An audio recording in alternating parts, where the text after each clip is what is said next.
별이 빛나는 밤에.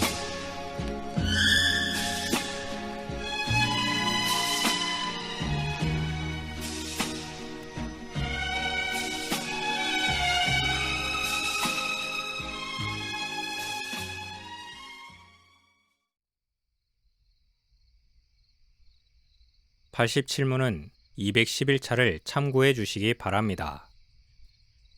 이단 자유주의 신학자들은 구약 이스라엘에게 부활 신앙이 있었는가 하는 점에서 다른 견해를 갖고 있습니다.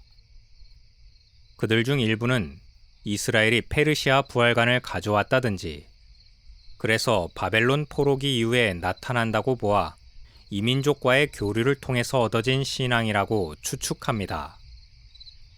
그러나 이미 구약 성경은 성도의 부활에 대한 많은 증거들을 이른 시기부터 기록하고 있고, 어떤 책에서는 명시적으로 신약의 부활 신앙과 다를 바 없는 기록을 남겨두고 있습니다. 명확히 부활 교리와 연결시킬 수 없으며 다른 상징을 포함하고 있지만 결코 그것을 배제할 수 없는 성경은 에스겔 37장의 마른 뼈 환상의 말씀입니다. 여호와께서 에스겔 선지자에게 환상을 다 보여주시고 마지막 12절부터 14절에 내 백성들아, 내가 너희 무덤을 열고 너희로 거기에서 나오게 한즉 너희는 내가 여호와인 줄을 알리라고 말씀하셨습니다. 물론 이 말씀은 같은 장 21절 내가 이스라엘 자손을 잡혀간 여러 나라에서 인도하며 그 사방에서 모아서 그 고국 땅으로 돌아가게 하리란 뜻을 말씀하심으로써 마른 뼈가 살아난다는 뜻은 포로로 잡혀간 이스라엘 백성들이 다시 약속의 땅으로 귀환할 것이란 계시였습니다. 그러나 두 가지 면에서 첫째는 이스라엘 나라의 역사라는 것은 교회를 뜻하는 것이고, 교회란 신자들 각 개인의 구원의 서정이 투영되어 있다고 본다면 단지 이스라엘 나라의 회복만이 아니라 교회의 회복을 말하는 것이며 신자들의 회복을 포함한다고 봅니다. 또한 하나님께서 불가능한 일들을 통해서 가능한 일을 말씀하시지 않는다는 점입니다.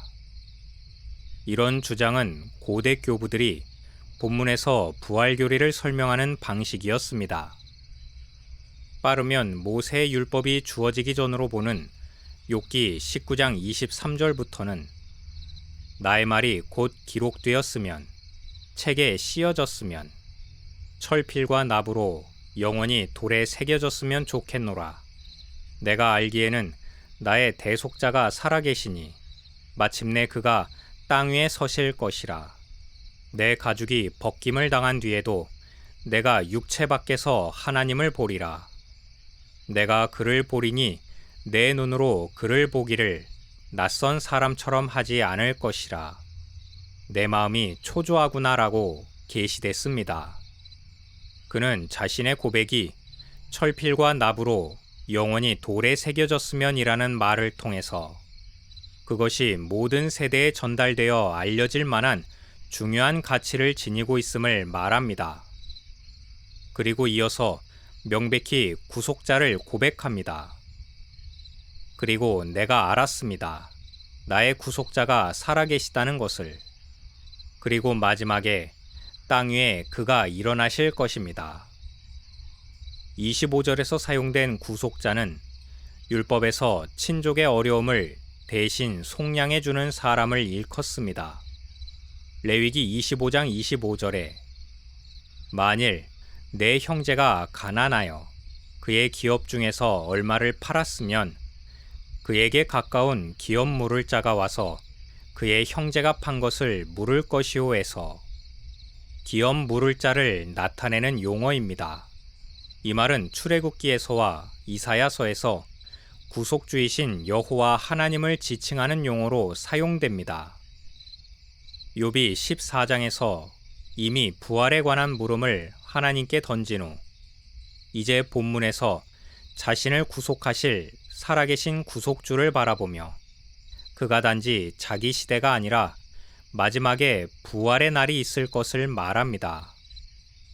교부 제롬은 욥을 가리켜 그리스도가 오시기 전 부활 교리를 가장 분명하게 말한 사람으로 설명했습니다. 그 외에도 다니엘 12장 2절은 땅의 티끌 가운데에서 자는 자 중에서 많은 사람이 깨어나 영생을 받는 자도 있겠고 수치를 당하여서 영원히 부끄러움을 당할 자도 있을 것이며 라고 하며 이 중에 부활 교리, 즉 생명으로의 부활과 수치와 부끄러운 고통의 부활에 대해서 너무나 명백하게 말합니다. 신명기 32장 39절에서는 이제는 나, 곧 내가 그인 줄 알라. 나 외에는 신이 없도다.